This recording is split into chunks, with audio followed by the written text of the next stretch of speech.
अचो मां तव्हांखे हाणे सेखारियांव थी कलर में घर में कलर ठाहिण कीअं थींदो आहे।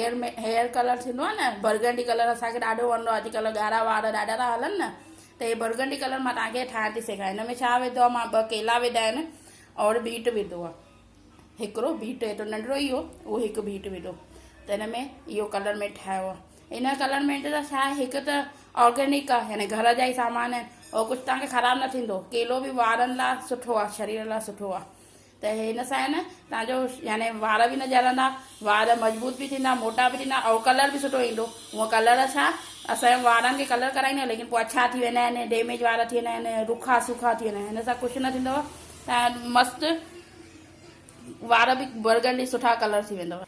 अचो मां तव्हांखे हणण थी सेखारियां। हे ॾिसो, हे मथो